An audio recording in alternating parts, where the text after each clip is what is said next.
semuanya, kami dari kelompok 6. Di sini kami akan menjelaskan tentang Keraton Kasunanan Surakarta Hadiningrat dan Pramukeragaran. Di sini kami beranggotakan 5 orang. Yang pertama itu ada Elvin Wisnuwardana dengan NIM 030, Auri Alvina Fadila NIM 007, Zulfian Yanti Latifah NIM 028, Raffi Daulat Yana Kawardani NIM 035, Rika Fitri Cahyani Group NIM 014. Tujuan dibuatnya video ini untuk memenuhi tugas akhir dari mata kuliah Manajemen Inovasi dan Kreativitas yang diampu oleh dosen Ibu Resmi Dewati SEME.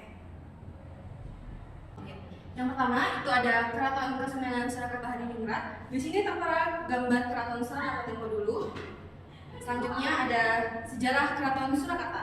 Keraton Surakarta merupakan bagian dari sejarah Perjanjian Giyanti. Perjanjian tersebut adalah perjanjian antara Sunan Pakubuwana III dan Pangeran Mangkubumi yang bersengketa di Kesultanan Mataram dan membentuk perjanjian dengan pemerintah Hindia Belanda atau VOC. Bahwa Kesultanan Mataram dibagi menjadi dua, yaitu Surakarta dan Yogyakarta. Keraton Surakarta pun menjadi sebuah kerajaan sendiri. Setiap raja dari Kasunanan Surakarta mendapat gelar Sunan. Seperti halnya raja yang ada di Kesultanan Yogyakarta yang mendapat gelar Sultan. Selanjutnya ada silsilah Keraton Surakarta. Awal mulanya Keraton Surakarta adalah istana dari Kesultanan Mataram Islam. Istilah ini menjadi saksi bisu penyerahan kedaulatan Kesultanan Mataram oleh Sri Susuhunan Pakubuwana II kepada VOC pada tahun 1749. Setelah perjanjian Giyanti pada tahun 1755, keraton ini kemudian dijadikan istana resmi bagi Kasunanan Surakarta.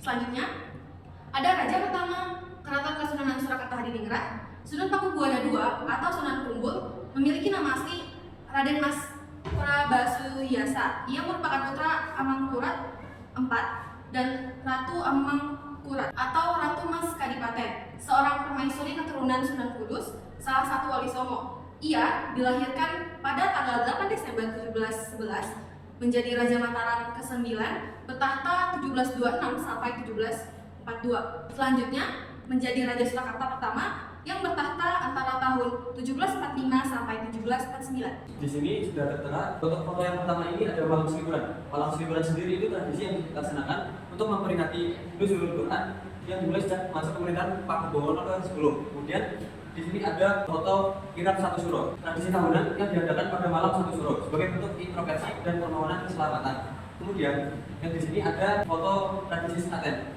Tradisi sekaten sendiri perayaan yang dilakukan untuk menyambut hari kelahiran Nabi Muhammad SAW yang dimulai dengan penabuhan gamelan pusaka keraton. Selanjutnya ada foto dari dokumentasi Gerbek Maulid. Gerbek Maulid sendiri yaitu puncak dan perayaan sekaten yang dilaksanakan pada tanggal 12 Maulud. Ini adalah foto dari tradisi Keraton Kasunanan Surakarta. Ini ada foto Keraton Surakarta yang sekarang bisa dilihat, dan ini ada beberapa kekurangan di dalamnya. Saya akan menjelaskan inovasi yang ada di Keraton Surakarta. Yang pertama itu ekosistem digital. Keraton Surakarta mengklaim sebagai kerajaan pertama di dunia yang memiliki ekosistem digital yang lengkap. Inisiatif ini mencakup peluncuran portal resmi yang menyediakan informasi tentang sejarah, adat istiadat, dan budaya Jawa. Yang kedua, revitalisasi fisik.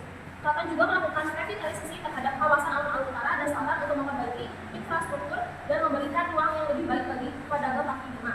Yang ketiga, merchandising dan souvenir. Keraton berencana untuk mencetak merchandise resmi termasuk patung mini tokoh Bupala baik dalam jumlah besar maupun edisi terbatas. Ini bertujuan untuk memperkenalkan produk budaya keraton kepada masyarakat dan meningkatkan pendapatan keraton melalui penjualan seperti itu. Dan yang terakhir, koleksi digital. Dalam rangka pelestarian budaya, Keraton Surakarta juga memfokuskan pada digitalisasi koleksi benda pusaka yang ada di Museum Keraton. Dengan cara ini, benda-benda bersejarah yang sulit diakses secara fisik dapat tetap diperlihatkan kepada publik melalui platform digital.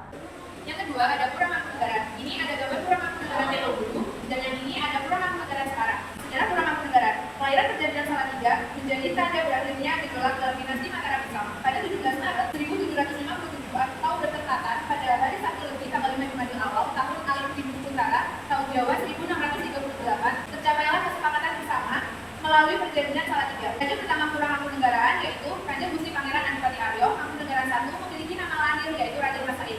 Lahir pada tanggal 7 April 1725 dan wafat pada 28 Desember 1795, merupakan pendiri Pura Mangkunegaran, sebuah kadipaten di Surakarta dan merupakan pahlawan nasional Indonesia.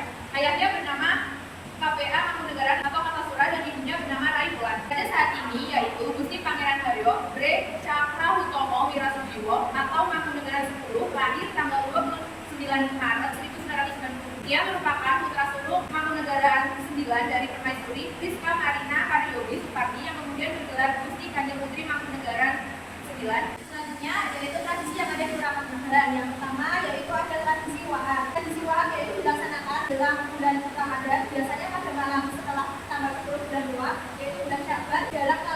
daerah. Yang kedua yaitu ada kirap pusaka. Dalam diadakan untuk menyambut bulan Suro dan dianggap sakral. Yang ketiga yaitu ada jabatan pusaka. Ini merupakan ritual pembencian benda pusaka yang dilakukan secara berkala. Dan yang terakhir yaitu ada tinggalan dalam jenengan. Tradisi ini merupakan perayaan tahun untuk memperingati hari jadi Pura Mangkunegaran. Selanjutnya yaitu ada inovasi yang ada di Pura Mangkunegaran. Yang pertama yaitu penggunaan energi tembakau. Yang kedua Mangkunegaran Digital Day. Yang ketiga Taman Pracima. Yang keempat pemanfaatan teknologi digital. Dan yang terakhir yaitu kontekstualisasi tradisi. Sekian dari kelompok 6 mengenai status kesunanan Surakarta dan Pura Mangkunegaran. Terima kasih. Wassalamualaikum warahmatullahi wabarakatuh.